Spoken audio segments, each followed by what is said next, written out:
A little over 4 years ago, I was broke, living in a small apartment with a stack of overdue bills that seemed to multiply overnight. I worked a dead-end job at a tech support call center, answering angry customer complaints about internet outages. My paychecks were barely enough to cover rent and food, and my dreams of becoming an entrepreneur seemed farther away than ever. But it was during one of those long, dreary nights that I decided to take a chance and start something for myself. It all started with a random conversation. I had always been obsessed with tech gadgets and gaming, so when I was helping a customer with their modem, I started talking about a new gaming console that had just been released. The customer, a middle-aged guy, mentioned he had a lot of old electronics lying around that he didn't need anymore. His daughter had just upgraded her computer, and he didn't want to throw away the old parts. Something clicked in my mind. What if I could buy these used electronics, refurbish them, and sell them at a profit? I spent the next few weeks researching the market. I found out that there was a growing demand for refurbished tech, especially from people who couldn't afford to buy new gadgets. People were looking for budget-friendly options, and there was a whole community of DIY enthusiasts who were willing to buy old parts to build their own custom computers. I didn't have much money to start with, but I knew that if I could find a way to source cheap parts, I might be able to make this work. So, I started small. I went to local thrift stores, garage sales, and online marketplaces, looking for old electronics that people were selling for cheap. The first few weeks were frustrating. I bought a bunch of outdated parts that no one wanted. But I learned quickly. I figured out which components had the highest resale value and started to focus on those. Gradually, I built up a small inventory of refurbished items, hard drives, graphics cards, motherboards, and even whole gaming PCs. I sold my first item on eBay, a refurbished gaming desktop, for a modest profit. The feeling of getting that first sale was indescribable. It was small, but it was a start. Over the next few months, I worked tirelessly in my spare time, refurbishing electronics late into the night after my day job. I kept reinvesting my profits into new inventory, and soon enough, my side hustle began to grow. I built a simple website, started an Instagram page to showcase my work, and connected with other tech enthusiasts online. Word spread, and before I knew it, I had a steady stream of customers. But the journey wasn't without its challenges. I had to deal with the occasional scammer, navigate the complex world of online marketplaces, and learn how to manage my time better. But I was determined. I knew I was building something bigger than just a side hustle. At one point, I faced a tough decision. My day job was demanding, and I was reaching a point where I could either continue working my 9 to 5 or take the plunge and go all in on my business. The decision wasn't easy. I had bills to pay, and leaving my job meant a lot of financial uncertainty. But after months of juggling both, I knew that if I wanted to grow my business, I needed to dedicate more time to it. So, I quit my job. It wasn't glamorous at first. I moved back in with my parents to save money and was working out of a small corner of their living room. But I took every penny I made and reinvested it into growing my business. I hired a couple of part-time employees to help me with the increasing demand, and I started attending trade shows to network with suppliers and other business owners. I learned a ton about logistics, customer service, and how to negotiate better deals with suppliers. Slowly but surely, my small business began to turn into something more serious. As the business grew, I realized that I needed to scale. I found a small warehouse space to operate out of, and I invested in better tools and equipment for refurbishing the electronics. I also started hiring a few full-time employees to handle sales, marketing, and customer support. With a more professional setup, I was able to attract larger clients, including small businesses and schools looking for affordable computers and tech equipment. I expanded into custom-built computers for gamers, offering high-quality machines at prices that undercut the big box stores. I also started a subscription service where people could trade in their old tech for discounts on refurbished items. It was a gamble, but it paid off. The business hit a tipping point during the COVID-19 pandemic. As people were forced to work from home, the demand for computers and tech gadgets skyrocketed. Many people were looking for affordable ways to upgrade their home offices, and that's where I came in. I was able to offer them high-quality, refurbished machines at a fraction of the price of brand-new ones. The phone didn't stop ringing, and the orders kept coming in. But with growth came new challenges. The supply chain was disrupted, and prices for certain parts went up. My margins were tighter than ever, and I had to adapt quickly. I learned to be more strategic about sourcing parts and developed stronger relationships with suppliers to lock in better pricing. I also had to expand my marketing efforts to reach more customers online. Today, my business is doing better than I ever imagined. We have a team of 20 employees, and we operate out of a much larger warehouse. I've built partnerships with tech companies, and we've expanded into selling refurbished smartphones, tablets, and even gaming consoles. We've shipped products all over the world, and our customer base continues to grow. Looking back, I can't believe how far I've come. There were times when I thought about giving up, times when it seemed like the odds were stacked against me, but I kept pushing forward. I learned to embrace failure as a learning experience and not a setback. Starting my own business was the best decision I ever made, and it's a journey I wouldn't trade for anything. If there's one thing I've learned from this experience, it's that success doesn't come overnight. It's the result of countless small steps, countless failures, and a relentless commitment to improving. You don't have to start with a huge investment or a fancy business plan. Sometimes, all you need is an idea, a little bit of hustle, and the willingness to keep going when things get tough. So, to anyone out there thinking about starting their own business, I say go for it. It won't be easy, but if you're willing to put in the work and learn from your mistakes, you can make it happen. Don't let fear or self-doubt hold you back. You've got this. If you enjoyed the video, don't forget to leave a like and subscribe to the channel.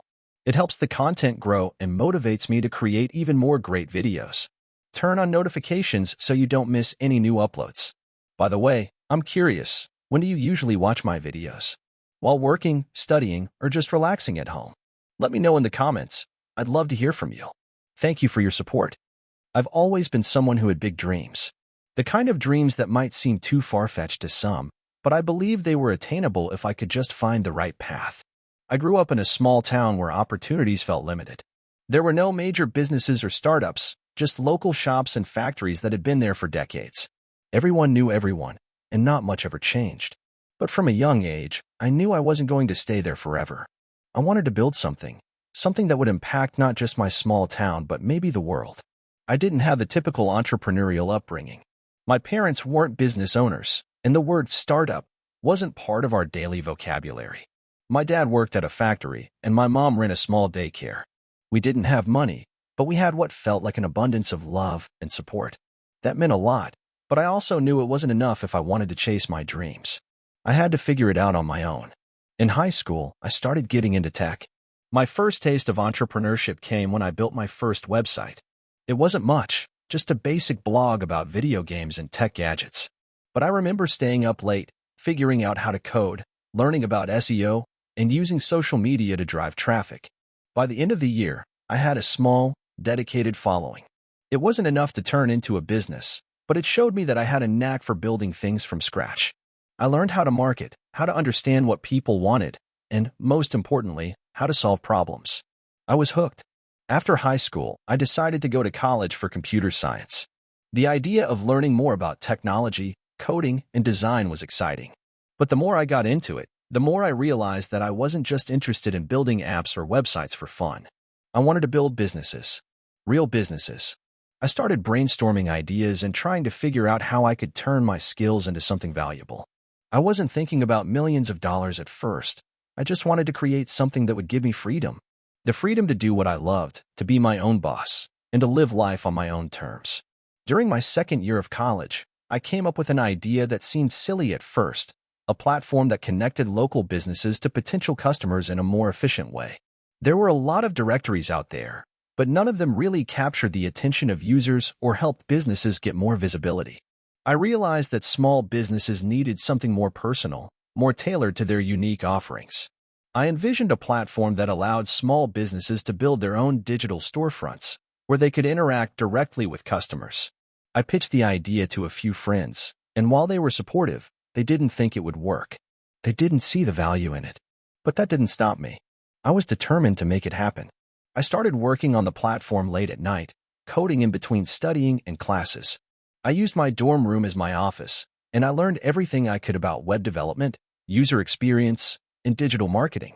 The more I worked on it, the more I felt like this was my calling. But there were still obstacles. Building the platform wasn't easy. I had no funding, no investors, and no network of experienced entrepreneurs to guide me. I was doing everything myself. The first few months were brutal. I had to teach myself how to use APIs to integrate payment systems, design landing pages, and make sure everything was mobile-friendly. I spent countless hours debugging code and trying to optimize the site for speed. I barely slept, surviving on coffee and adrenaline. When the platform finally launched, it was a mess.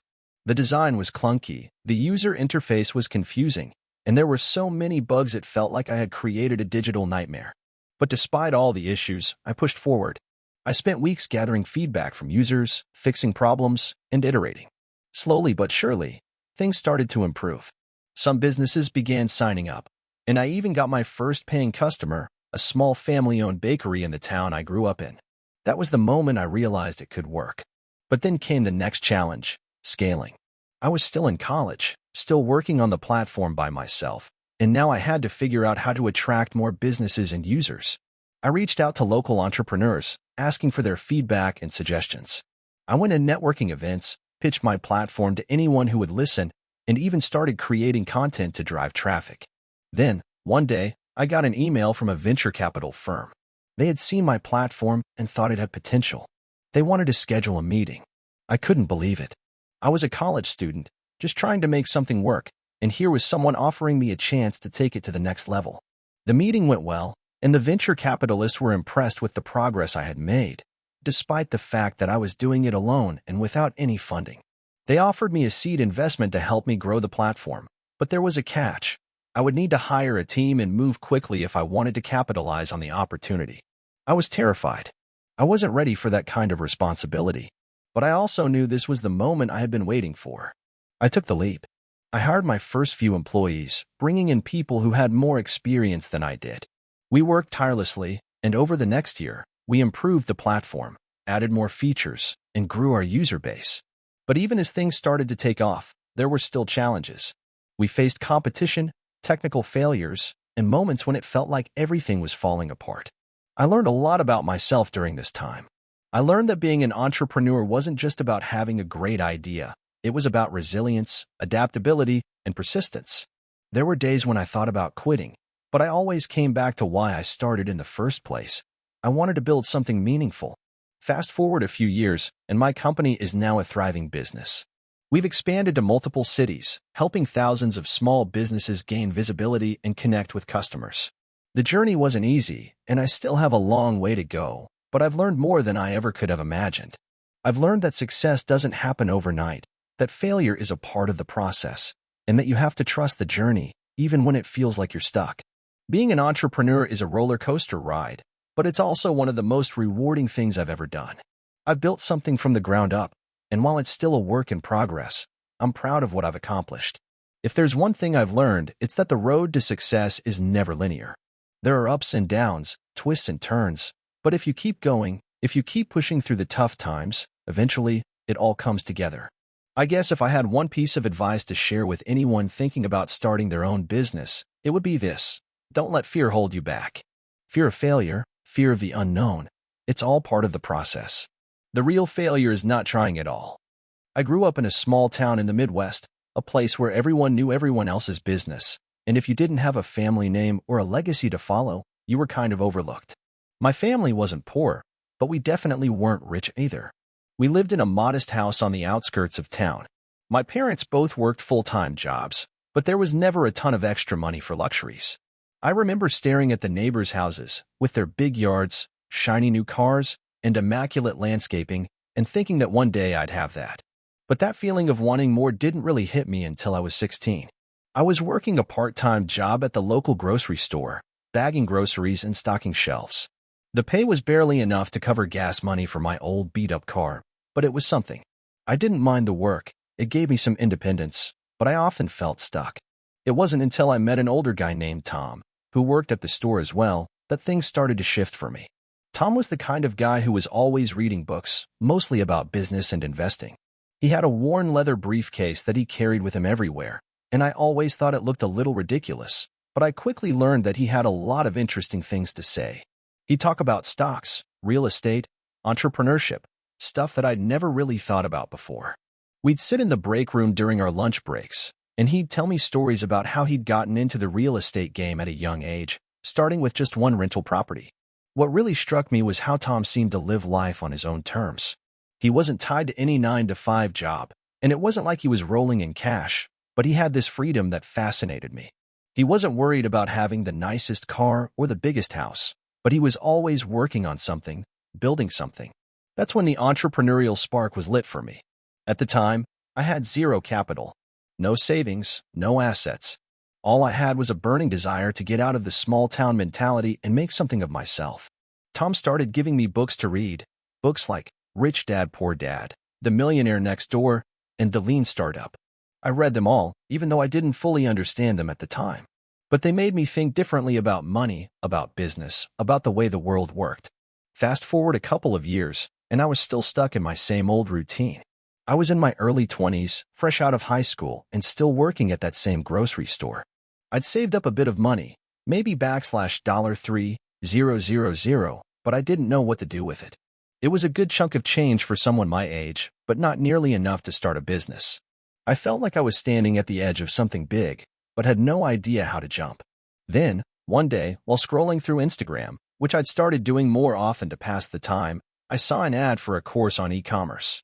It was a how-to guide for starting your own online store, selling products with little to no upfront investment. I was intrigued. I'd heard about dropshipping before, but I didn't fully understand it. The ad promised that anyone could do it, with minimal risk, and make a solid income. I was skeptical, but something in me said, what the hell? It's worth a shot. I took the leap and bought the course. It was a couple of $100, and I didn't have a lot of extra money at the time, but I figured I'd spend it on something that could change my life. Over the next few weeks, I devoured the content, learning about finding a niche, choosing suppliers, setting up a website, running Facebook ads. It was overwhelming at first, but I pushed through. I decided to sell products in the health and wellness niche. I had no background in fitness or health, but I knew there was a market for it. I sourced a few products, resistance bands, yoga mats, and protein shakers, and set up a simple Shopify store. I wasn't expecting to make any huge money, but I figured I'd at least give it a try and see if I could get something going. The first month was brutal. I barely made any sales, and I spent hours tweaking my website, running Facebook ads that barely got any clicks, and constantly feeling like I was wasting my time. But I didn't quit. I kept reading, I kept testing, and I kept improving. Slowly but surely, things started to pick up. I started getting some traffic to my site, and a couple of sales trickled in. It wasn't much, but it was proof that it could work. By month 3, I had made my first $1,000 in sales. It wasn't life-changing money, but it was a sign that I was onto something. I reinvested all of the profits back into the business, improving the website, increasing my ad spend, and finding more products to add to my store. By month 6, I had turned my $3,000 investment into over $10,000 in sales. I was still working at the grocery store, but now I had a side business that was growing steadily. At that point, I knew I had to go all in. I quit my job and started working on my e-commerce business full-time. I worked 16-hour days, teaching myself about SEO, email marketing, and influencer partnerships. There were times when I thought about giving up. The financial strain was real. Some months, I didn't make any money at all.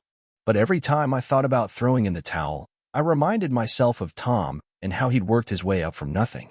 I had to push through. By the end of my first year, I had scaled my store to a point where I was making consistent 5-figure months.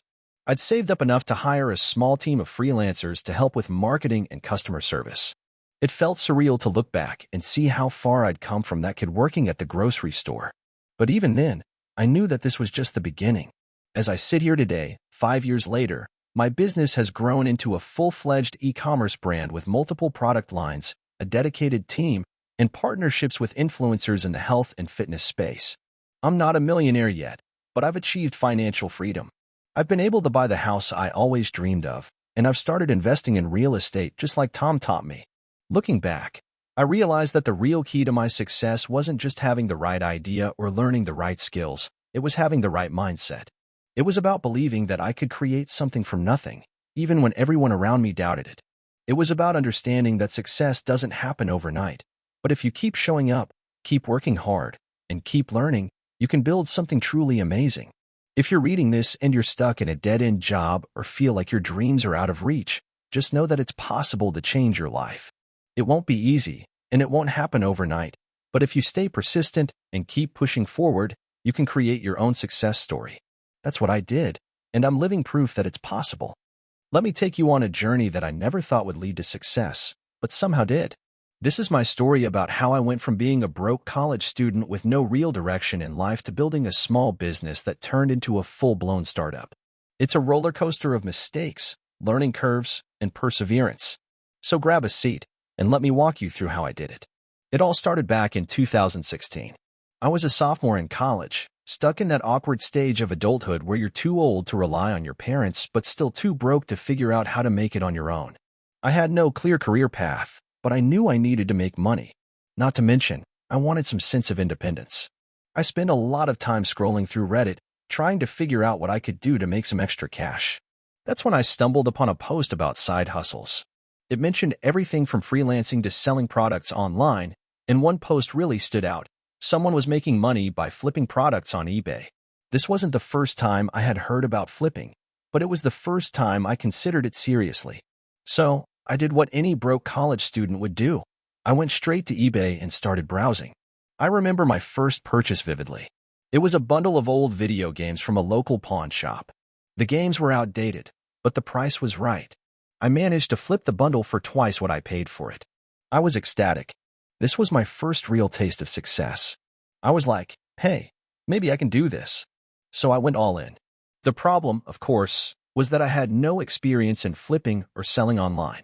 I didn't know anything about product photography, listings, shipping, or even how to market myself.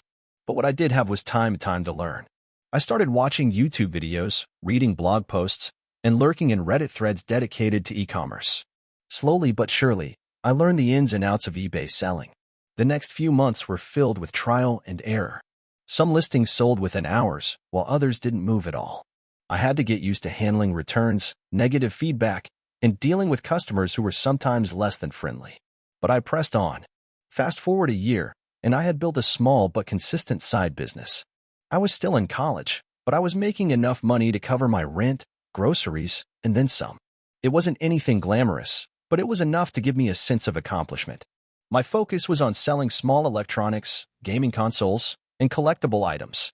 I built up my inventory by going to thrift stores, pawn shops, and even Craigslist. I spent hours hunting down good deals and negotiating prices. Then came the next big turning point. One day, while browsing Craigslist, I stumbled upon an ad for a bulk sale of vintage records. The price was ridiculously low, and I figured they'd be a good addition to my inventory. I reached out to the seller and ended up buying a huge lot of vinyl records, most of which I didn't even recognize. I knew nothing about records, but I had this gut feeling that they could sell well. After all, vintage and rare items were a hot commodity. I listed the records on eBay, unsure of what would happen next. To my surprise, they started selling like hotcakes. Some records went for hundreds of dollars. I had no idea that there was such a strong market for vinyl, but I soon learned. The profits from that one sale were enough to reinvest into my business. I used the money to buy even more records, expand my inventory, and even hire my first part-time employee to help with the workload. By 2019, my side hustle was no longer just a side hustle. It was a full-fledged business. I had a small team of people working for me, and we were making thousands of dollars a month in sales. The problem was that I was still operating like a small-time seller. I didn't have a website, I didn't know how to do digital marketing, and I didn't understand the importance of branding. But I was starting to get a taste of what it felt like to have something bigger than just me. That's when I decided to take a risk. In 2020, I made the leap to build a proper e-commerce website. I knew that eBay alone wasn't enough to scale the business. I needed to create a platform that was my own, where I could control the experience for customers and build a brand around my products. But here's the thing. I had no idea how to build a website. I wasn't a designer or a developer, and I had no budget to hire someone who could do it for me. So I taught myself how to build websites using platforms like Shopify and WordPress. It took me months of trial and error to launch my site. And let me tell you, there were plenty of late nights spent Googling how to fix broken links and lost data. But finally, it was live. The next step was driving traffic to the site. This is where I hit a wall. I had no experience with SEO, social media marketing, or paid ads, but I knew I had to learn if I wanted to make it. I spent the next year learning everything I could about digital marketing. I took online courses, attended webinars, and read countless articles about how to market products online. Slowly but surely, I started seeing results. Traffic to my site increased, and sales began to grow. I ran Facebook and Instagram ads, collaborated with influencers, and focused on building an email list. The combination of these efforts helped my business grow even more. I also realized the importance of customer service and creating a brand experience that people would want to come back to. This shift in mindset, from just selling products to building a brand, made a huge difference. By 2022, I had quit college, which, in hindsight, was a risky move, to focus full-time on my business. It wasn't easy. There were months when sales dipped, and I doubted whether I could make it. But I kept pushing through, reinvesting profits into marketing and inventory. I started branching out into other product categories, from vintage clothing to limited edition sneakers, but I never lost sight of my core focus, offering unique, hard-to-find items that people were passionate about. Today, my business is a thriving startup. We have a small warehouse, a full-time team, and a growing customer base. The best part? I don't have to sell on eBay anymore. My website handles most of the sales, and we are expanding into international markets. It feels surreal to look back and realize how far I've come from being a broke college student with no clear direction. The most important lesson I learned along the way is that success doesn't come overnight. It requires constant learning, adaptation, and a willingness to make mistakes. I made plenty of them, and there were times when I almost gave up. But I kept going, and that persistence paid off. If you're reading this and thinking about starting your own business, my advice is simple: start where you are. Don't wait for the perfect moment or the perfect idea. Just get started. Learn as you go, make mistakes, and keep pushing forward. It won't be easy, but if you're persistent enough, it'll be worth it. And maybe, just maybe, you'll end up creating something bigger than you ever imagined. I never imagined that a small idea, something that started as a late-night thought, would eventually change my life. It all started 3 years ago when I was sitting at my desk at my corporate job, feeling like I was stuck in a loop. I had been working at the same marketing firm for 5 years, steadily climbing the ladder, but I wasn't fulfilled. The excitement of the early days had faded, and I felt like a cog in a well-oiled machine. The company had become more about profit margins and numbers than about creativity and passion, which was what drew me to the field in the first place. One night, while scrolling through Reddit, I came across a post asking what people would do if they had the chance to leave their 9 to 5 jobs and start a business. The comments were flooded with suggestions and dream ideas, everything from tech startups to coffee shops. I found myself thinking, why not me? Why can't I be the one starting something? That night, I went to bed with a seed of an idea in my head. I woke up the next morning and I couldn't shake it. It was a crazy thought, something so out of left field that it didn't seem like it could work. I had a background in marketing, but my real passion was in the food industry, specifically craft beverages. I had always loved experimenting with flavors, mixing different ingredients together to create unique drinks. The idea I had was simple but seemed exciting: a small, artisanal beverage company that would focus on unique, small-batch sodas and flavored waters. I wanted to create a brand that emphasized quality ingredients, sustainability, and, most importantly, a fun, innovative approach to beverages that consumers hadn't really seen before. I didn't have any formal training in product development or food science, but I knew I had the creative spark, and I had enough knowledge of marketing to get people excited about it. The more I thought about it, the more I realized that this could work. The craft beverage market was growing, and people were moving away from mass-produced sodas in favor of something more unique and healthier. It was a trend I could tap into, but the road ahead was far from clear. I had no clue where to begin. My first step was to talk to people who had experience in the industry. I reached out to anyone I could find, using LinkedIn and industry forums to make connections. I was lucky enough to find a food scientist who was willing to sit down with me for coffee. He was the first person to tell me the truth. Starting a beverage company isn't easy. It's one of the most competitive and capital-intensive industries you could get into. He also gave me a piece of advice I'll never forget: start small. Get your feet wet first.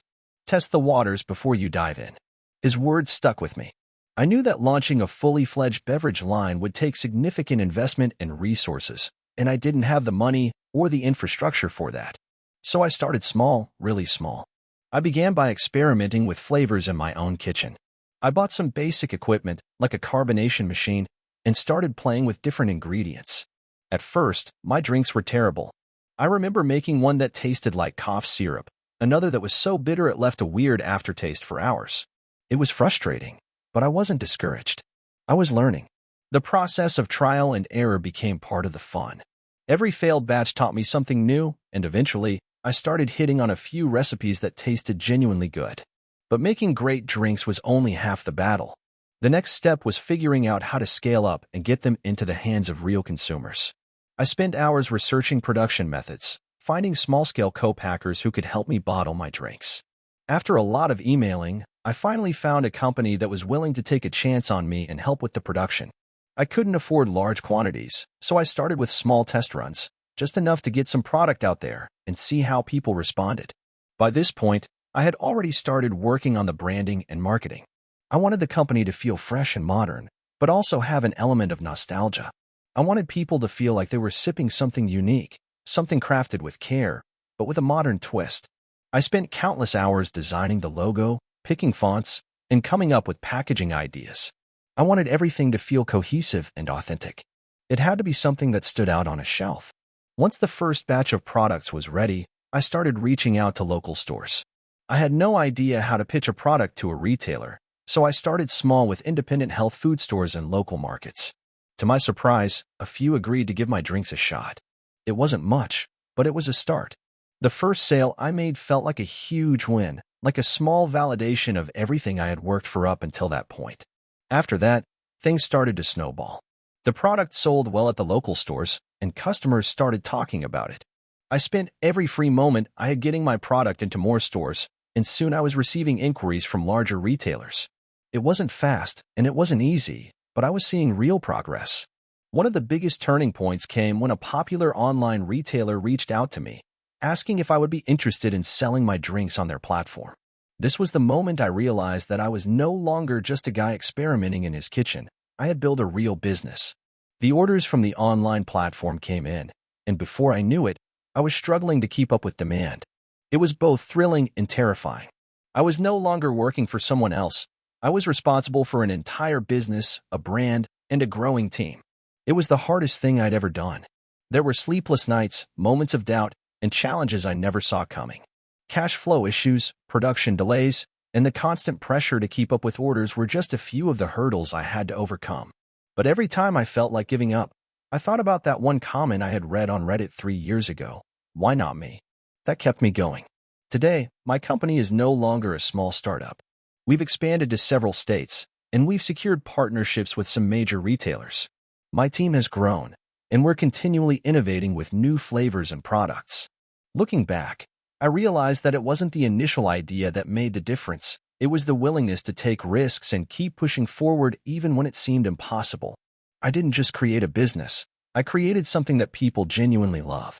My drinks are now in thousands of homes, and every time someone posts a picture of one of our bottles, it feels like the culmination of everything I've worked for. It's been a wild ride, but I wouldn't trade it for anything. And the best part? I'm still just getting started. A few years ago, I found myself sitting at the same desk I had sat at for nearly 4 years. It was a typical office job, one where the morning coffee was always too weak and the fluorescent lights too bright.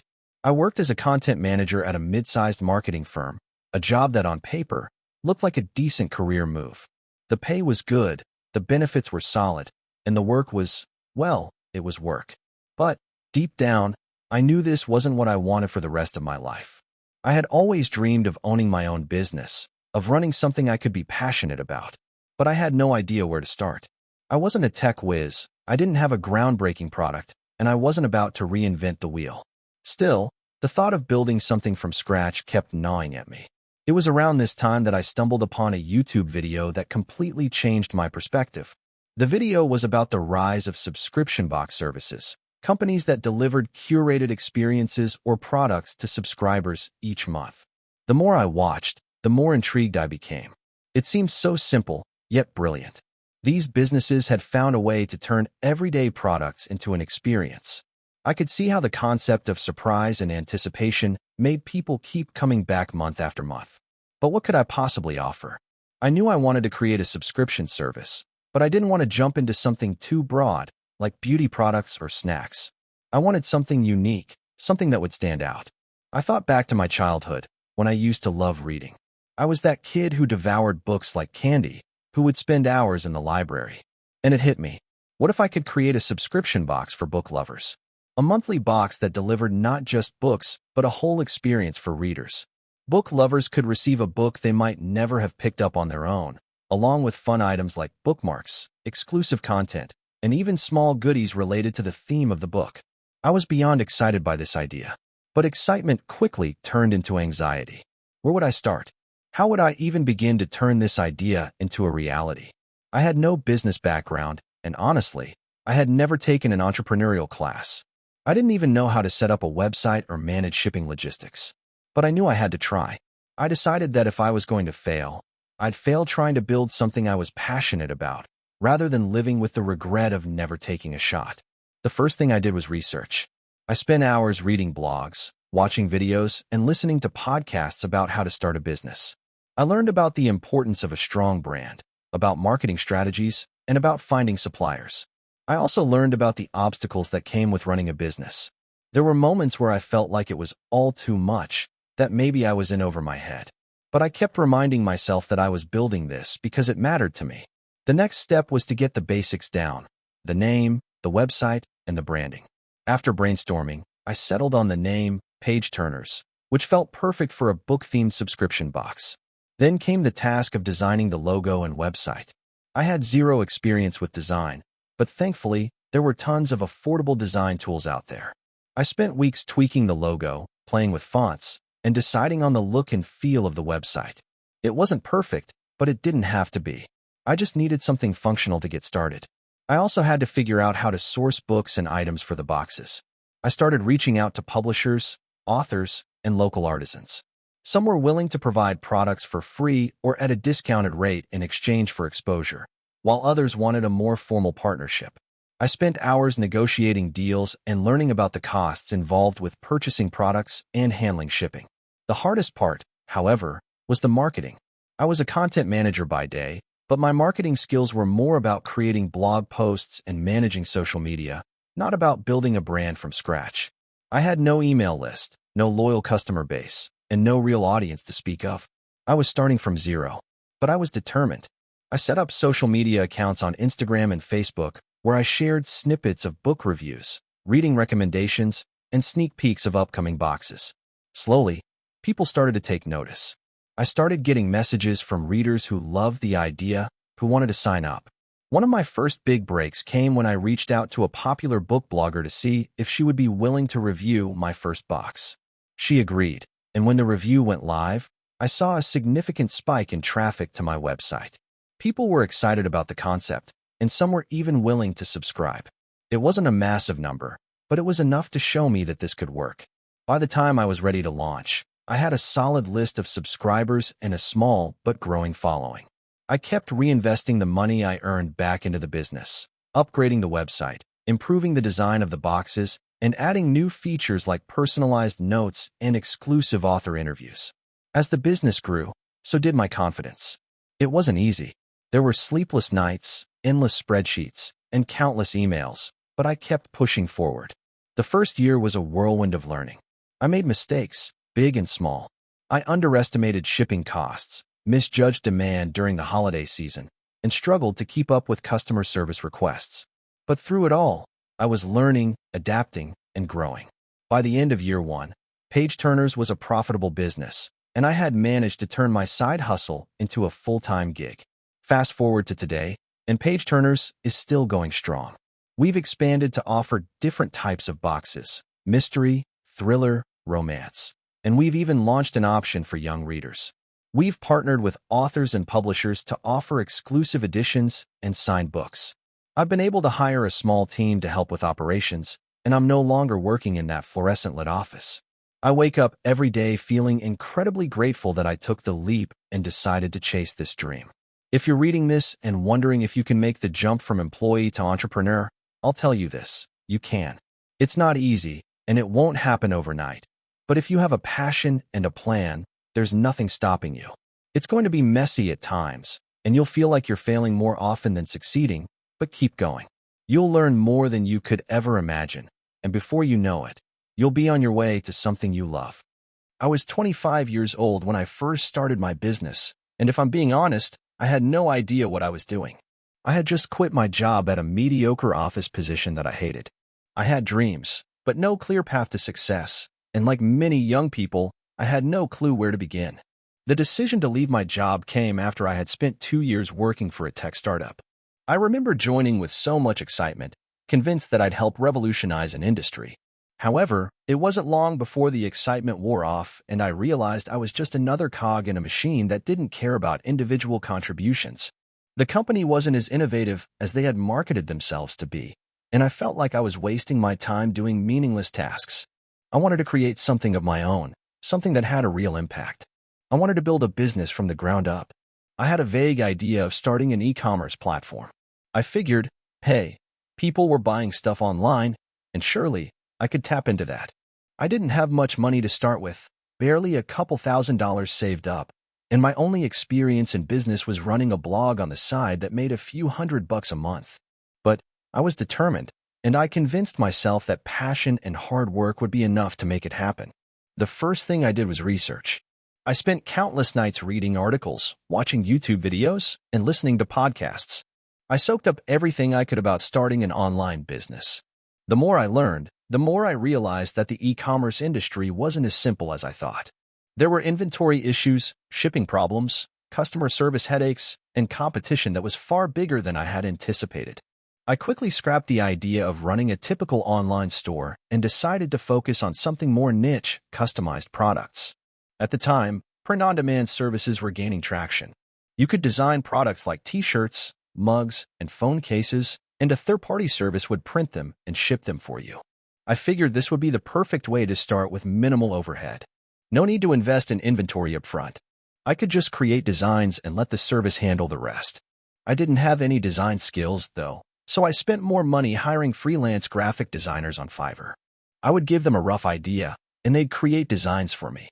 The first few designs were, let's just say, underwhelming. I thought they were great, but when I look back, they were laughable. But I kept at it, refining the designs and learning more about what worked and what didn't. After about a month of constant work and research, I finally launched my online store.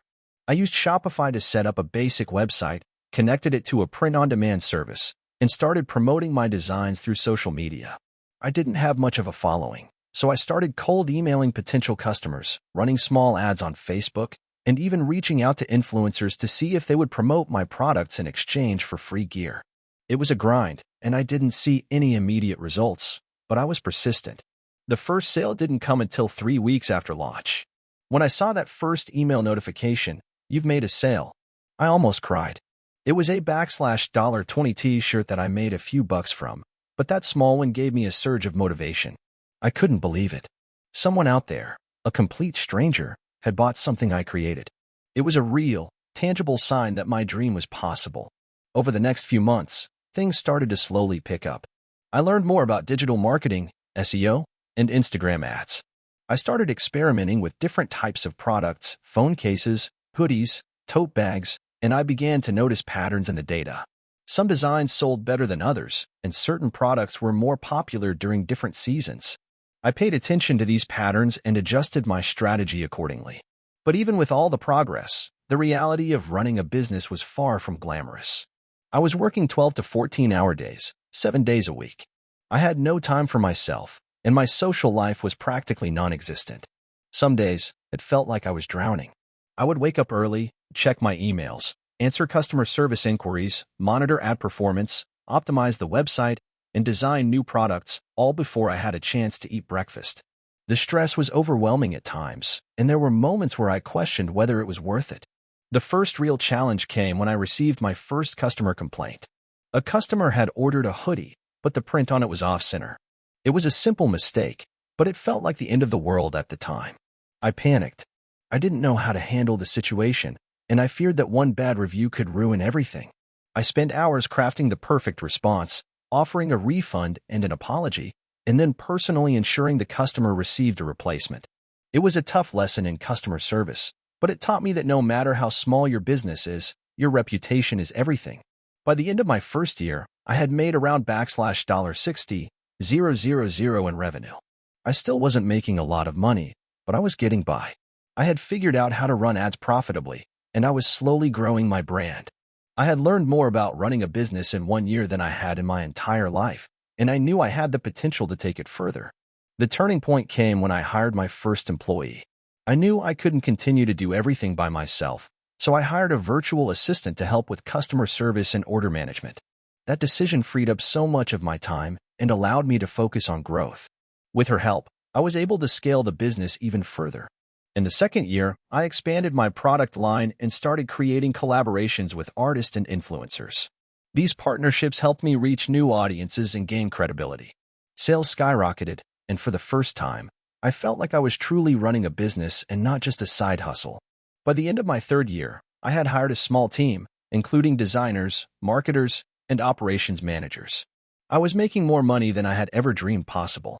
I had finally hit a point where the business was self-sustaining, and I was able to take a step back from the day-to-day grind. Looking back, it wasn't the first sale or the big wins that defined my journey. It was the small, consistent actions, the learning from mistakes, and the relentless persistence that eventually paid off. If there's one thing I've learned, it's that entrepreneurship is not a straight line to success. There are so many highs and lows, and you will face countless challenges along the way. But if you keep going, even when it feels impossible, things will eventually start to click. Today, I run a six-figure business with a team of talented individuals, and I'm proud of what I've built. But more than anything, I'm proud of the fact that I never gave up. It's been a wild ride, and I wouldn't change a thing. If you're thinking about starting your own business, my advice is simple. Start small, learn from every failure, and never stop improving. It won't be easy, but if you're passionate and committed, you'll get there. I was 23 when I decided to start my own business. It was 2012, and I had just graduated from college with a degree in marketing. Like many recent grads, I was living at home, working at a dead-end retail job to pay off student loans, and feeling entirely unfulfilled. But I knew something had to change. The world was changing, and I wanted to be a part of it. I had always been fascinated with e-commerce, especially the way companies could leverage the internet to build their brand and customer base. So, after months of research and brainstorming, I decided to open an online store. But I wasn't sure what to sell. It needed to be something I could scale, something that would generate passive income, and most importantly, something I was passionate about. I went through a ton of ideas: t-shirts, phone accessories, gadgets, but nothing really stood out to me. Then, one day, I was scrolling through Instagram and saw a post about a company selling personalized leather goods. It hit me like a lightning bolt. Leather. It was durable, stylish, and had that timeless appeal. It also felt like a niche that wasn't saturated with competition. I did some more research, looking for suppliers, checking prices, and learning everything I could about leather crafting. I decided this was it. I spent the next few months setting up my online store, which I named True Craft Leather. I found a small supplier who made high-quality leather goods, and I negotiated with them to offer a range of customizable products, wallets, belts, and bags. I created a simple website, designed a basic logo, and set up a few social media accounts to build a following. I had zero experience with coding, so I used Shopify to make the store live. It wasn't much, but it was something. The first few months were rough. I didn't get a single sale for the first 30 days. The site sat there, collecting dust, and I began to wonder if I had made a huge mistake. I told myself to hang in there, that it would take time. So, I pushed through, focusing on content creation and trying to engage with followers on Instagram. I started posting photos of my products, along with behind-the-scenes glimpses of the leather crafting process, which I thought might appeal to customers. I also made sure to interact with influencers in the fashion space, hoping that one of them would notice me. I'd love to tell you that success came quickly, but it didn't. For the first 6 months, I was barely breaking even. I was losing money on ads, and my sales were slow. It didn't help that I didn't really have the budget to scale things up, so I relied heavily on organic social media growth. But then, something unexpected happened. One of the influencers I had been following, a fashion blogger with 100K followers, posted a picture of herself wearing one of my wallets. She tagged my store, and within hours, I saw a significant uptick in traffic. At first, it wasn't huge, but I began to realize that with the right kind of exposure, this could work. So, I doubled down on influencer outreach, offering free products in exchange for posts. Slowly, my store began to pick up traction. I started getting more orders, and my social media following grew steadily. By the end of year one, I had made a profit of $15,000. It wasn't life-changing money, but it was enough to keep me motivated. I reinvested everything back into the business, expanding my product line, hiring a part-time assistant to handle customer service, and improving the website. I also started learning about paid advertising, testing different strategies to drive traffic to my store. I had a breakthrough around the beginning of year 2. After a lot of trial and error, I figured out how to target my ads effectively. I found the right audience, people who were into high-quality, durable leather goods, and my conversion rate started to improve. I was able to run Facebook and Instagram ads that brought in a steady stream of traffic, and my sales skyrocketed. By the end of year 2, my revenue had grown to $250,000. It wasn't just the ads that made the difference. I also worked hard on building a community around the brand. I wanted customers to feel like they were part of something. So, I started creating limited edition products, offering special discounts for repeat customers, and engaging with people who followed my brand online. Over time, I found that people loved the personal touch, and that loyalty translated into more sales and even more referrals. I hit my first big milestone in 2015 when I crossed the $1 million mark in revenue. It felt surreal. I had started with nothing more than a small loan from my parents and a lot of determination. I had poured countless hours into building my brand, but now it was paying off. But with that success came new challenges. One of the biggest hurdles I faced was managing growth. My small team couldn't keep up with the increasing demand, and the operations side of things was starting to break down. Shipping times were getting longer, and there were more customer service inquiries than I could handle. I had to make some tough decisions. I brought on a full-time operations manager and hired additional customer service representatives to help handle the volume. I also began outsourcing certain aspects of the business, like product photography, to save time. By 2017, I had expanded the product line to include leather phone cases, backpacks, and even custom dog collars. My brand was now recognized in the fashion space, and I was able to partner with larger retailers to sell my products in physical stores. At that point, I had achieved a level of success I never dreamed possible when I started. My revenue was just shy of $5 million, and I had 25 employees working for me. The stress, however, was beginning to take its toll. I had grown the business too quickly, and it had become hard to balance everything. I was exhausted, and I knew something had to change. In 2018, I decided to step back from the day-to-day operations. I hired a CEO to take over the business side, allowing me to focus on brand development and innovation. It was the best decision I ever made. It gave me the time and mental space to think bigger and push the brand in new directions. We launched a sustainable product line made from eco-friendly leather, and it became one of our best-selling products. As of 2025, TrueCraft Leather is generating over $20 million in revenue annually. We have a team of 75 employees, and we ship products worldwide. But the journey hasn't been easy. There have been so many moments when I thought about quitting, when I thought I wasn't good enough, or when I questioned if it was all worth it. But looking back, I wouldn't change a thing. Every failure, every setback, taught me something valuable. And here I am, living the dream, with a brand that started in my bedroom and now has a global reach. Starting a business isn't a straight line. It's messy, it's unpredictable, and there's no roadmap to success. But if you're willing to put in the hard work and learn from your mistakes, there's no limit to what you can achieve. Hey, friends, if you enjoy this content, don't forget to like the video and share your thoughts in the comments. We really want to know what you like and what can be improved. What do you think of the video? Are there any topics you'd like to see in future videos? Your feedback really helps us get better. Thanks for being with us. I'm a 32-year-old who started from nothing and managed to build a successful online business over the course of 5 years. Looking back, it feels surreal, but it wasn't a smooth ride. The ups were high, and the downs were rock bottom. I wanted to share my story in case anyone's struggling or feeling like their journey isn't going anywhere. It might not be easy, but you can make it happen. I grew up in a small town where opportunities were few. My parents were hardworking, but they never had much. We didn't go on vacations, we didn't own a lot, and honestly, there were times when I wondered how we were going to make ends meet.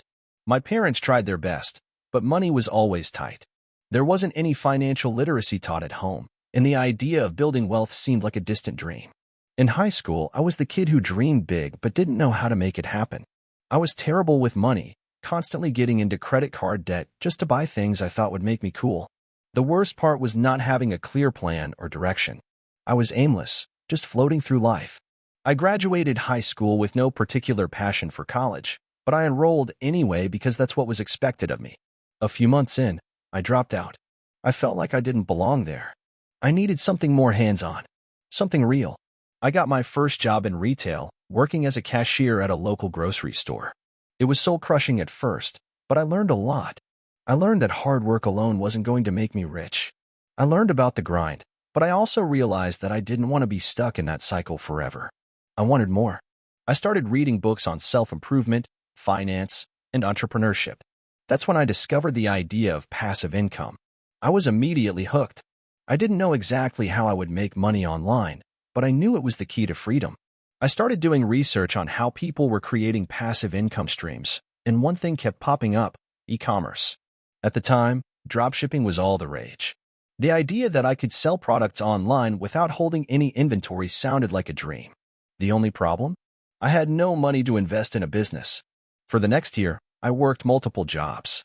I worked at the grocery store during the day and at a local restaurant at night. I did everything I could to save up enough money to get started. I lived frugally, ate cheap, and didn't buy anything unless I absolutely had to. It was tough. There were days when I felt like giving up, but I kept telling myself that it was temporary. I just had to stick it out. After about 10 months, I had saved up enough to get started. I spent all of my savings, around $2,000, to launch my first e-commerce store. I chose a niche that I thought was trending: phone accessories. It seemed like an easy market to enter, and I found a supplier that I could work with. I set up my website on Shopify, created ads, and launched the store. I was nervous, but I was excited. The first few weeks were brutal. I barely got any traffic, and the little traffic I did get didn't convert into sales. I was losing money on ads and didn't have enough to pay for things like website upgrades or marketing materials. I was burning through my savings and starting to feel like a failure. But I didn't quit. I adjusted my strategy, tweaked my ads, and started learning about SEO and social media marketing. Slowly, things started to improve. I wasn't making a fortune, but I was making some sales. It was a start. The real breakthrough came when I started testing different products. I stopped focusing solely on phone accessories and expanded to other trending niches. I also learned the importance of good customer service and creating a strong brand. I started getting repeat customers, and my store began to grow. But growth doesn't happen overnight. For every successful sale, there were countless hours of research, trial and error, and reworking strategies. It wasn't until about 2 years in that I started seeing consistent profit. I'd made enough money to hire a virtual assistant, someone who could help with customer service, order fulfillment, and marketing. This freed up my time, allowing me to focus on scaling the business. I reinvested every penny back into the business, upgrading my website, increasing my ad spend, and testing new products. Slowly, things started falling into place. But the real turning point came when I realized the importance of branding and connecting with my audience. I was no longer just selling products. I started telling a story, creating content, and building a community. I started an Instagram page and YouTube channel where I shared tips on how to run an online business and build an e-commerce brand. I connected with my customers on a personal level, and that made all the difference. By the time I reached year 3, I had a team of 4 people working with me. We were generating 6 figures annually, and I felt like I was finally hitting my stride. But success didn't make everything easier. There were still challenges. Scaling to a larger operation meant dealing with logistics, supplier issues, and more customer service. The more money I made, the more responsibilities I took on. But I had learned how to manage my time better and focus on what mattered. At the beginning of year 4, I made the decision to diversify. I expanded beyond e-commerce and started creating my own digital products, courses, and ebooks for aspiring entrepreneurs. I shared everything I had learned about starting and growing an online business, hoping to help others avoid the mistakes I made. To my surprise, the courses sold well. I was now making money both from physical products and digital products. Fast forward to year 5, and I'm proud to say that my business is generating multiple 7 figures in revenue. I've built a team of 20 people who help manage different aspects of the business, from marketing to operations to customer service.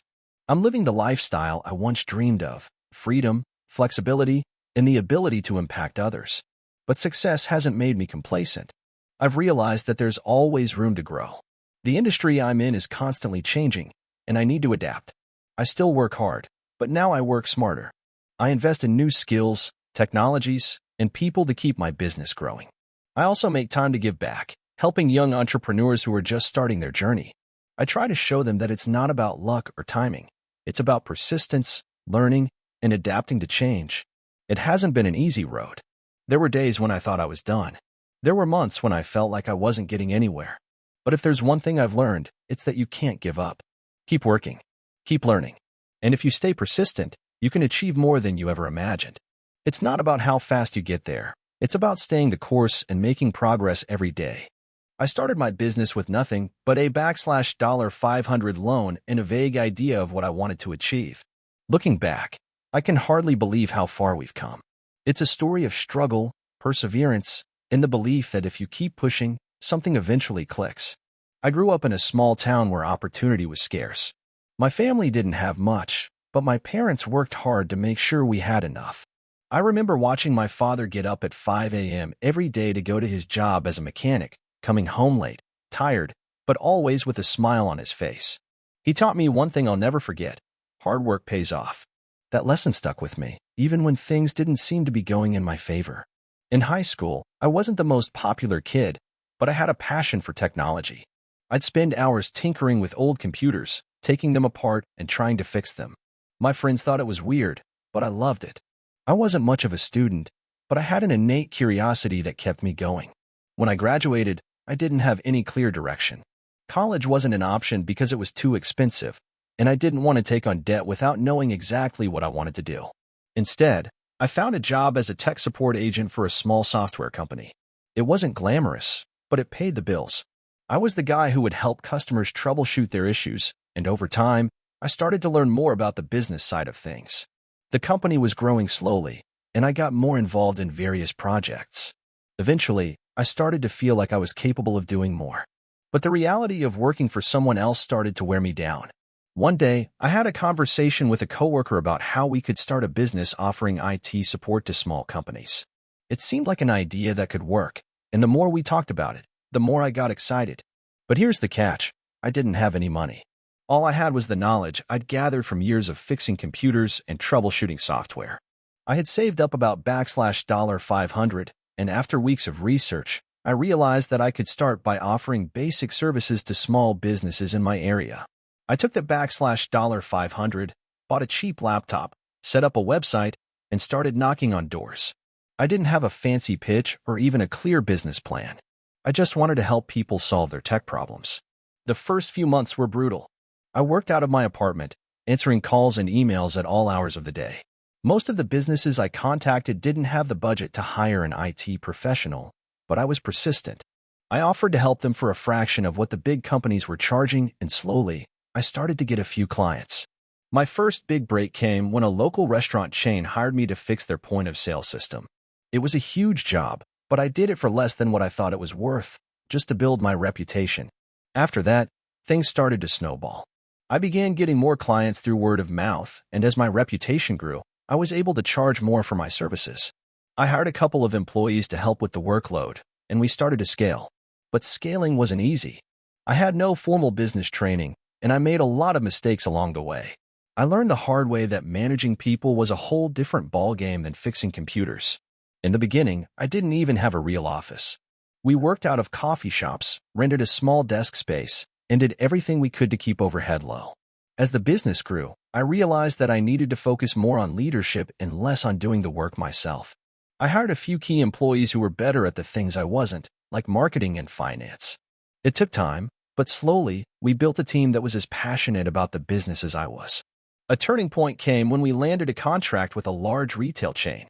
They needed a complete overhaul of their IT infrastructure, and I knew this was the moment to either step up or fail. I poured every bit of energy I had into the project. We worked around the clock, long hours, sleepless nights, and stress levels through the roof. But we pulled it off. The contract was worth more money than I had ever seen in my life. It felt like all those years of grinding had finally paid off. But the thing about success is that it's never just smooth sailing. For every victory, there's always another challenge waiting around the corner. A few years ago, we faced a massive setback. The economy took a nosedive, and a lot of our clients started cutting back on services. We had to lay off some employees, and I had to make tough decisions about how to keep the company afloat. It was the first time I truly questioned whether I could make it, but I've always believed in the idea of constant growth. We adapted. We shifted our focus from traditional IT services to more cutting-edge solutions, like cloud computing and cybersecurity. We kept our costs low, and instead of relying on big contracts, we worked hard to build a solid customer base that trusted us. Fast forward to today, and we're a thriving company. We're still small compared to the giants in the industry, but we're doing what we love. The road hasn't been easy, but I've learned more than I ever thought possible. I've learned that success isn't just about working hard. It's about working smart, adapting when things don't go according to plan, and having the courage to take risks when it feels like the world is against you. I guess what I'm trying to say is that if you're out there, working hard, feeling like you're not getting anywhere, keep going. Every day you push forward is a step closer to your goal. It might take longer than you expect, but eventually, something will click. It always does. The most important thing is to keep learning, keep evolving, and never lose sight of the vision you have for your future. I never thought I'd end up where I am today. It's not that I lacked ambition or vision. It's just that the path to entrepreneurship was something I never expected to take. I grew up in a small town, the kind where everyone knows each other's business. My family wasn't rich, but we were comfortable. My parents worked hard to provide for us, and they instilled in me the value of hard work and persistence. Still, there was always something about business that intrigued me, but I never really saw myself as an entrepreneur. After high school, I went to a state university and studied marketing. I didn't have a grand vision back then. I just wanted to get a degree that would lead to a stable job. The dream was to find a desk job in a corporate office, work my way up, and enjoy the simple life that most of my peers were aiming for. But the universe had different plans. I landed my first real job at a marketing agency right out of college. It was a dream come true in many ways.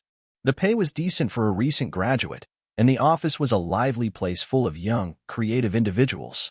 For the first few months, I felt like I was on top of the world. I worked hard, learned a lot, and got along with everyone. However, after a year or so, something started to shift. I began feeling like I was just another cog in the machine. The excitement started to wear off, and I realized that my creativity was being stifled. There were more rules than I could count, and every idea I pitched seemed to be dismissed with the same response: "We can't do that. It's not what the client wants." I began to feel like I was simply following orders, and I couldn't shake the feeling that I was wasting my potential. One day, after a particularly frustrating meeting where my idea was shut down, I decided to quit my job. It wasn't something I had planned. It was an impulsive decision, but something inside me knew I had to make a change. I didn't have a solid plan or even a business idea, but I knew I couldn't keep living like this. I took a leap of faith and left the comfort of my agency job. To some, it probably seemed reckless, but I had no real family or financial obligations that would tie me down. I was single and young enough to risk it. The first few months after quitting were tough. I didn't have a clear direction and found myself jumping from one failed idea to another. I thought about starting a marketing consultancy, but I didn't have the network yet. I thought about selling products online, but the competition was fierce. Every night, I lay awake thinking I had made the biggest mistake of my life. Then, one evening, after yet another rejection for a freelance project, I stumbled upon an article about the growing subscription box industry.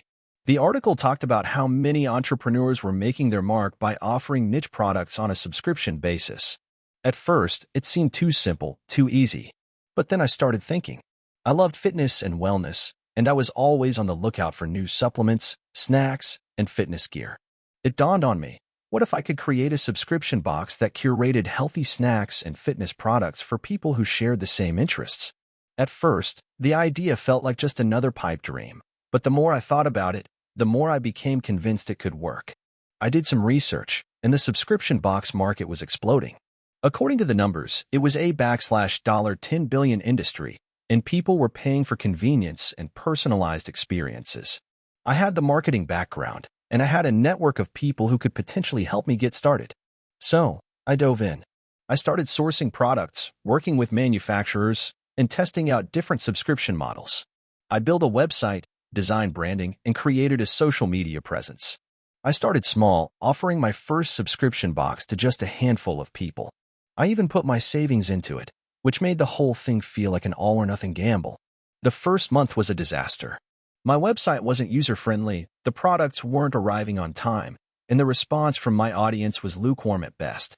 I felt the familiar sting of failure creeping in, and once again, I found myself lying awake at night, wondering if I should just cut my losses and go back to a normal job. But then I remembered why I left in the first place. I couldn't settle for mediocrity. I refused to go back to a life of following someone else's rules and ideas. So, I kept going.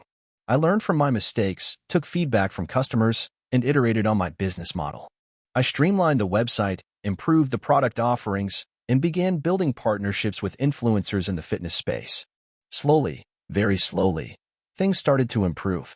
Subscriptions trickled in, and positive reviews started to build momentum. It was slow, but it was progress. The real breakthrough came when I decided to invest in Facebook ads. I didn't have much of a marketing budget, but I knew this was a necessary step if I wanted to scale. I created highly targeted campaigns aimed at fitness enthusiasts, gym-goers, and people who followed certain influencers. The results were incredible. Within a month, sales tripled. The subscription box business that had been a pipe dream just a few months earlier was now a viable operation. By the end of the first year, my subscription box company was generating 6 figures in revenue. I hired a small team to help with logistics, customer service, and marketing. I started to breathe a little easier, but the work was far from over. I had learned a valuable lesson. Being an entrepreneur wasn't about being the smartest or the most creative. It was about being persistent and learning from failures. I continued to push the brand, improving the experience for customers and expanding the product line. Fast forward to today, and my subscription box business is thriving. We now have a large, loyal customer base, and we've even started creating our own branded products. I've expanded into international markets and have raised capital to scale the business even further. I'm proud of the progress I've made, but it hasn't been an easy ride. Entrepreneurship is hard. There were plenty of sleepless nights, moments of doubt, and fears of failure. But I never gave up, and I'm glad I didn't. Looking back, I realize how fortunate I am to be where I am. Starting a business was never a part of my plan, but sometimes life pushes you in a direction you never expected. My journey wasn't linear, and I definitely made my share of mistakes. But I've learned that success is often about pivoting when things don't go as planned, pushing through the tough times, and always being willing to learn. I'm still amazed when I think about how far I've come. From that small, frustrated marketing job to running a successful business, it feels surreal. But if there's one thing I've learned, it's this. If you keep pushing forward, even when the odds are stacked against you, you'll eventually find your way. A few years ago, I was in a very different place in life. I was working a 9-to-5 job at a corporate office, barely scraping by, and feeling like I was stuck in a never-ending cycle of monotony. I had dreams of being my own boss, but like so many others, I was paralyzed by fear of failure, fear of taking risks, and honestly, just not having any idea where to even start. But everything changed when I decided to take a chance on a side hustle. It all began with a conversation I had with a close friend at a bar one evening. We were both talking about how much we hated our jobs, how little control we had over our time, and how everything seemed so predictable and, frankly, uninspiring. I casually mentioned that I had an interest in photography and had been thinking about selling some of my pictures online. To my surprise, my friend lit up at the idea. Why not? You already have the skills. People are buying photos online. It's a thing now. You should give it a shot, he said, practically pushing me to start something. At first, I laughed it off. I was skeptical. Photography was a hobby for me, not a business. Plus, I didn't know the first thing about starting a side hustle or what it would take to build a business around it. But my friend's enthusiasm stuck with me, and after a few weeks of stewing on the idea, I figured I had nothing to lose. I needed something to get me out of the rut I was in. So, I decided to go for it. I started small. I researched platforms like Shutterstock and Adobe Stock and signed up to become a contributor. I read everything I could about stock photography, what sells, and what buyers were looking for. I realized that while I had an eye for capturing good moments, I needed to learn about the technical aspects of photography, lighting, composition, and editing. I spent hours on YouTube, reading blogs, and taking online courses to improve my skills. It was a grind. I would spend my weekends out shooting, experimenting with different styles, and honing my craft. The toughest part wasn't even the photography itself, it was managing the time. I had a full-time job, and trying to juggle that with building this side hustle felt overwhelming at times. I would get up at 5 a.m. to edit photos before heading into work, and then I'd stay up late to submit my photos to the platforms. Some days, I felt like I was running on fumes. Despite the early struggles, I started to see some traction. A couple of my photos sold on Shutterstock within the first few months. It wasn't much, but it was a win. That first sale made me feel like I was onto something. Slowly, I started to understand the process more. The more I uploaded, the more my portfolio grew, and with it, the sales increased. I was still working my full-time job at the time, but the extra income from my side hustle started to make a difference. The first time I made $1,000 from my photography in a month, I was ecstatic. It was a clear sign that I could do this. But at the same time, I had to be realistic about the challenges ahead. Photography is incredibly competitive and success didn't come easy. I had to figure out how to stand out in a sea of thousands of photographers. I had to stay creative and keep learning. Around this time, I also started to focus more on my personal brand. I created a website, a social media presence, and started building a following. I shared my journey, gave tips to other aspiring photographers, and began networking with other creatives in the industry. This was the part that really pushed things to the next level. Through Instagram and YouTube, I connected with photographers who had been in the game for years, learned from their experiences, and even collaborated on a few projects. It was only a matter of time before the full-time job became more of a hindrance than a help. By year 2 of my side hustle, I was making enough money from my photography to consider quitting my job. The idea of going all in was terrifying, but the more I thought about it, the more it made sense. I had already built a client base, and my income was becoming more predictable. I wasn't going to get any closer to my dream of being a full-time entrepreneur if I didn't take the plunge. So, in early 2020, I made the decision to quit my job. I had saved up enough money to give myself a cushion, but honestly, I was still scared. Quitting a stable job with benefits to chase something uncertain felt like a huge gamble, but I was tired of living in fear. I was ready to put everything I had into my passion. The first few months were intense. There was no safety net anymore. No more regular paycheck. I had to hustle harder than ever before. I reached out to more potential clients, marketed myself more aggressively, and constantly worked on improving my craft. Some days were overwhelming, but I loved the freedom and excitement of being my own boss. Things started to snowball in the best way possible. I began getting commissioned work from clients for custom photos and stock photography. I even started teaching photography workshops and creating online courses. I realized I could monetize my knowledge, not just my photos. I began to expand my offerings, selling prints, offering photo editing services, and even licensing my images for use in advertising campaigns. As I gained more experience and confidence, I realized I didn't need to limit myself to just photography. I started exploring other revenue streams, creating a YouTube channel with tutorials, collaborating with brands, and launching my own line of photography equipment. With time, I built a thriving business that allowed me to work from home, set my own schedule, and live life on my terms. Looking back, I can't believe how far I've come. I went from being a corporate drone with no direction to owning a successful business that I'm passionate about.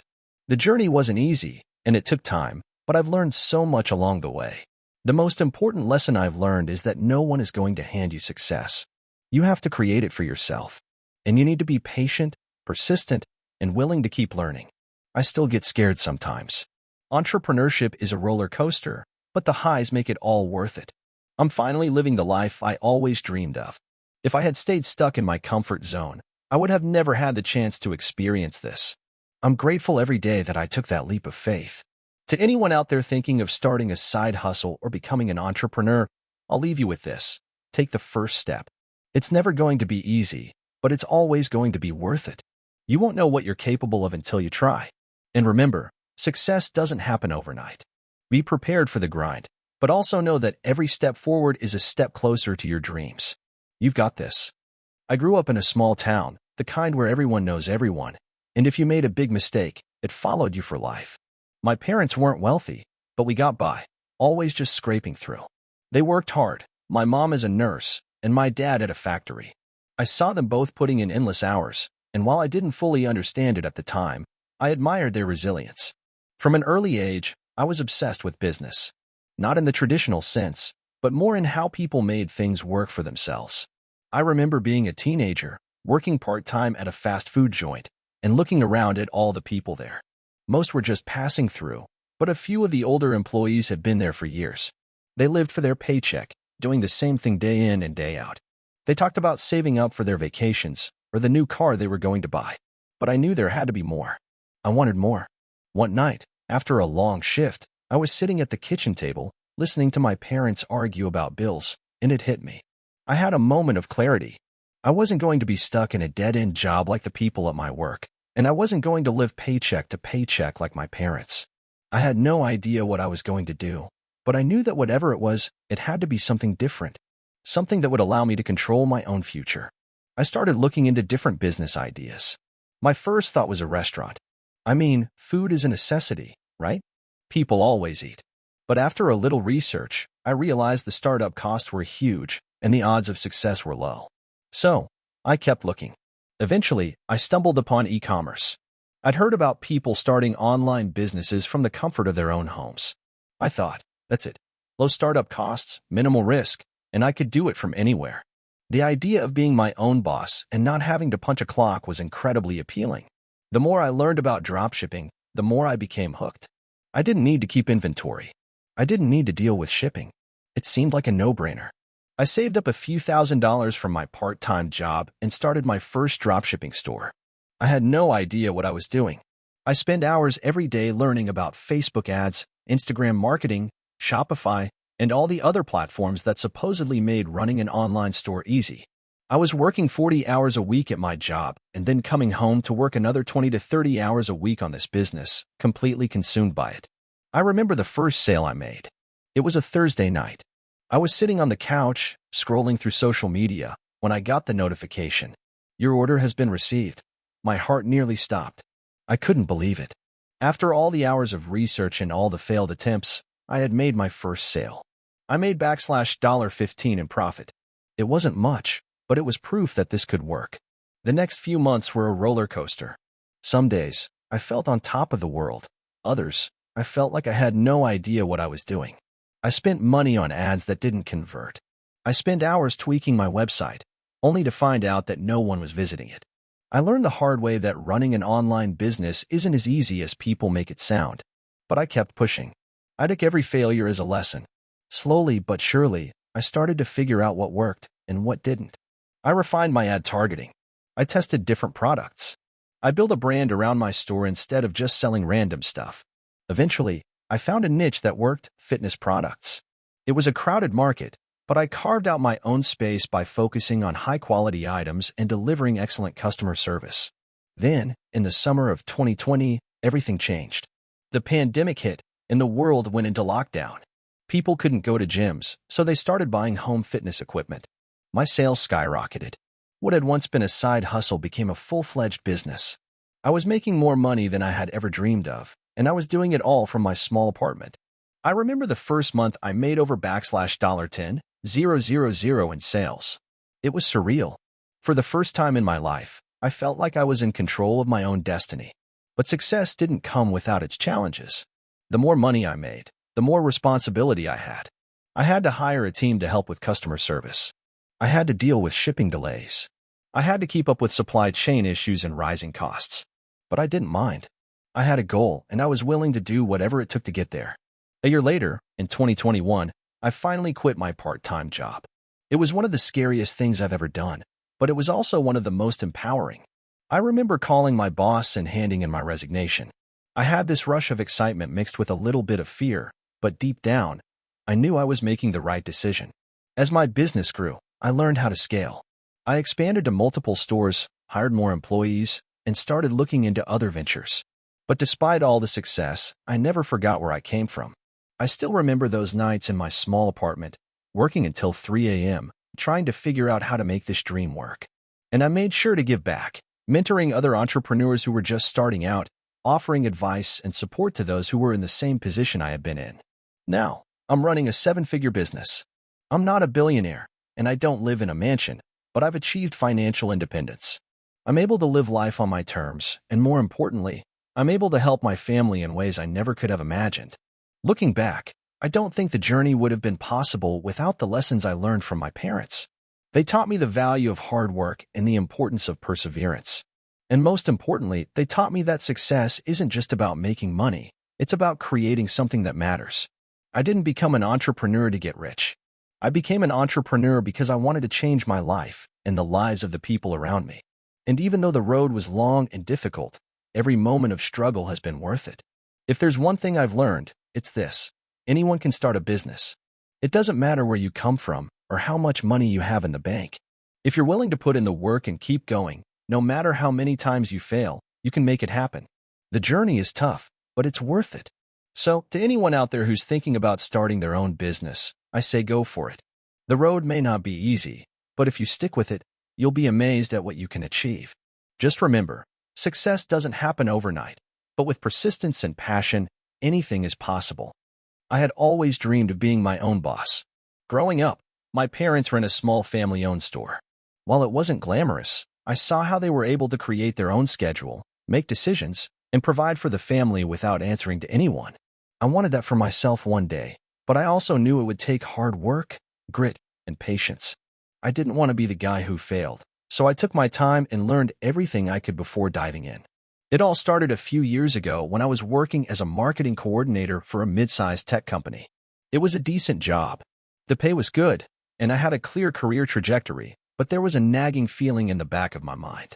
I was working for someone else's dream. While I helped push the company's products, I wasn't building something I could call my own. That was when the idea of starting my own business really started to take shape. I had always been into fitness, running, and maintaining a healthy lifestyle. I loved how it made me feel, and the benefits of living an active life were so clear to me. It wasn't just about physical health, but mental clarity and overall well-being.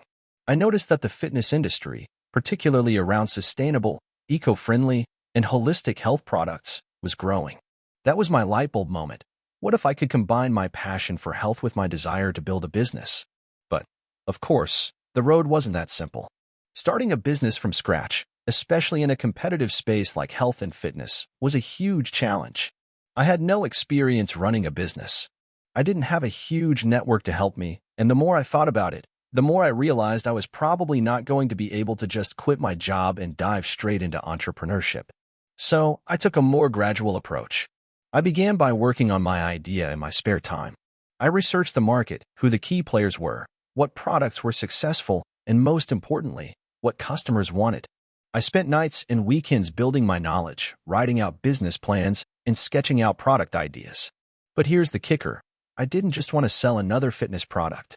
I wanted to create something that could make a difference in people's lives beyond the physical aspect of health. I started thinking about how many fitness products were non-environmentally friendly or sustainable. That's when I pivoted my idea to focus on eco-conscious fitness gear, yoga mats made from recycled materials, protein powders with no artificial ingredients, and apparel made from organic cotton. There was a gap in the market, and I could see it. This was going to be my niche. With a bit of savings I had tucked away, I decided to take the plunge. I used my nights and weekends to build a website and start making contacts with suppliers. I even hired a designer to create a logo that felt clean and modern, which I hoped would resonate with the audience I was aiming for. At first, things moved slowly, and I was pouring a lot of time, energy, and money into this without seeing any real returns. The fear of failure was overwhelming at times, but I kept going. I kept reminding myself that even small progress was progress. But it wasn't until I made the decision to leave my steady job that things truly began to accelerate. I gave my notice with a mix of excitement and panic. I was now fully committed to making this work. There was no turning back. The first few months were rough, and I had to make sacrifices. I sold my car to fund some initial inventory, and I moved into a cheaper apartment to keep costs down. I worked from home, waking up early and staying up late, hustling to grow my brand. Slowly but surely, I started to make some sales. It wasn't much, but it was enough to keep me going. I remember the first time I made a sale from someone who wasn't a friend or family member. That feeling of validation was huge. It meant I had something real on my hands. But even then, things weren't smooth sailing. Marketing my products online was harder than I anticipated. The competition was fierce, and I didn't have the budget to run big ad campaigns. So, I had to get creative. I started engaging with influencers who shared my values, and I offered them free products in exchange for honest reviews. I also began writing blog posts about sustainable living and fitness, which helped drive traffic to my website. It was all very grassroots, but it worked. As the business grew, I was able to reinvest the profits into more inventory and expand my offerings. I began collaborating with like-minded brands and influencers to get the word out. Eventually, I even got a breakthrough. A fitness magazine featured my products in one of their articles. That exposure led to a significant spike in sales. Suddenly, my small business was starting to get the attention it deserved. I hired my first employee, a digital marketing expert who helped me refine my online ads and optimize my website. She was a game changer, allowing me to scale my marketing efforts and tap into new markets.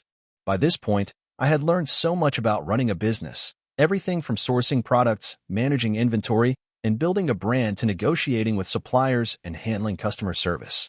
As the years went on, the business continued to grow.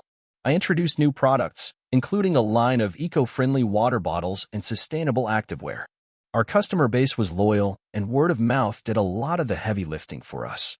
I never stopped engaging with my audience through social media, constantly asking for feedback and suggestions for new products. It was clear that people appreciated the authenticity of my brand, and I made it a point to always prioritize quality over quantity. But even as things were going well, I still struggled with the pressure to constantly innovate. The fitness industry is fast-moving, and I had to stay ahead of trends while staying true to my values. Balancing profitability with sustainability was a challenge, but one I was willing to face head-on. Eventually, I found my rhythm. The business was profitable enough to provide a comfortable living for myself, and I had a team of people who were just as passionate about the brand as I was. We were making a real impact on the environment and helping people lead healthier, more sustainable lives. Looking back, the journey wasn't easy. There were many sleepless nights and moments of doubt, but in the end, it was all worth it. I had taken that risk, followed my passion, and built something I could be proud of. The satisfaction of seeing people use products that I created, products that made their lives better, was worth every challenge along the way. Today, my brand is known in certain circles for being eco-conscious and genuinely committed to sustainability. I've been able to expand into other areas of wellness and am now considering opening a brick-and-mortar store. It's been a roller coaster, but I wouldn't change a thing. The journey has taught me so much about resilience, creativity, and the power of perseverance. To anyone reading this, thinking about starting your own business, don't wait for the perfect moment because it never comes. Start small, start messy, but just start. The lessons you'll learn along the way are invaluable, and if you keep at it, you'll eventually see the fruits of your labor. If I can do it, so can you. I had always dreamed of being an entrepreneur, but the path to building my own company didn't exactly follow the roadmap I had imagined as a young adult. It wasn't the smooth ride of success I once thought would come easily. If you asked me 10 years ago where I'd be today, I would have painted a picture of a polished startup, investors lined up, and a team working tirelessly to scale the next big thing. Instead, my story begins with failure, learning from my mistakes, and building my first real business from the ground up, piece by piece. I graduated from college with a degree in marketing, but I had no real direction. I had always been drawn to the idea of entrepreneurship, but I wasn't sure how to turn that dream into something tangible. I spent the first few years after graduation bouncing from one low-paying job to another, trying to figure out how I could transition my passion into a business. I thought that maybe I just needed the right idea, but little did I know, I was missing the most important part: execution. After a couple of years of working at an ad agency, I decided to go for it. I left my job, borrowed money from my parents, a move I never thought I'd make, and launched a small digital marketing agency. I had zero business experience, a small network of potential clients, and a lot of enthusiasm. That combination of ignorance and optimism is what I now recognize as both a blessing and a curse. At first, everything was going great. I landed a few clients within the first couple of months, all of whom were friends or referrals from people I knew. It felt like I had finally found my rhythm. I was working long hours, and while I wasn't making much money, I felt like I was on my way. But as is often the case in the world of startups, things took a sudden turn for the worse. A major client, the one that had been funding most of my operations, decided to go in a different direction. This single loss nearly killed my business. Without their money coming in, I couldn't afford to pay my contractors, couldn't keep up with operating costs, and worst of all, I was too inexperienced to understand how to recover from a financial hit like that. I felt paralyzed, unsure of what to do next. It was in these darkest hours that I realized I had made a series of critical mistakes that almost every newbie entrepreneur makes. Mistake number 1. I had been too reliant on one client. It's easy to get comfortable when you're making a decent sum from a single source, but in hindsight, I see that I had neglected the need for diversification. I was so busy trying to deliver on their needs that I hadn't invested enough time in building other relationships. The loss of that client left me in a tough spot, but it also taught me an invaluable lesson about risk management. Mistake number 2, I didn't know how to manage cash flow. I thought that revenue was everything, and as long as I had sales, I was doing well. But sales didn't matter if I couldn't make payroll or keep the lights on. I had overestimated my ability to scale quickly, and when I hit that financial roadblock, it became painfully clear that I had no backup plan. Running a business requires a much more sophisticated understanding of finance than I had at the time, and I quickly learned that I needed to surround myself with smarter people in this area. Mistake number 3, I underestimated the importance of marketing and branding for my own business. I spent so much time focusing on client work that I didn't put enough energy into my own company's brand. In the age of social media and digital content, your business is your brand, and if you don't build that presence early on, it's easy to get lost in the crowd. I learned that my agency's identity wasn't just about my clients, it was about what I could offer to the world. I had to learn how to communicate my value in a way that resonated with potential customers, not just the ones I already had. With my business teetering on the edge of failure, I knew I had to change. I had 2 choices: throw in the towel or learn from my mistakes and rebuild. I chose the latter. I decided to start small and get back to basics. I began by re-establishing relationships with my previous clients and offering them better value. I reached out to my network and asked for referrals. I focused on delivering results before I tried to grow. Slowly, but surely, I started gaining new clients and stabilizing my cash flow. I also took a step back and reevaluated my business model. Rather than offering generic marketing services, I decided to specialize in helping small businesses grow their online presence, something I had gained a lot of insight into while working on my own business. I rebranded my agency with a fresh name, a new logo, and a revamped website that reflected the niche I had carved out. Over time, my reputation began to grow. I didn't have a massive marketing budget, but I made sure every piece of content I produced was high quality, educational, and valuable to my target audience. I started publishing blog posts on strategies for small businesses to succeed in the digital space, and people started noticing. I also leaned heavily on social media and email marketing, which allowed me to connect with clients without a huge upfront investment. By focusing on providing exceptional value and being consistent with my messaging, I slowly but surely gained the traction I had previously lacked. It wasn't glamorous or fast, but after a year of hard work, my agency was finally profitable. I was able to hire a few full-time employees and scale up in a way that felt sustainable. Looking back, I realized that the key to my success wasn't a great idea, it was resilience. The willingness to learn from my mistakes, pivot when necessary, and stay patient in the face of adversity made all the difference. There were still plenty of challenges to face, of course. As the agency grew, I found myself wearing multiple hats: project manager, HR director, accountant, sales lead, you name it.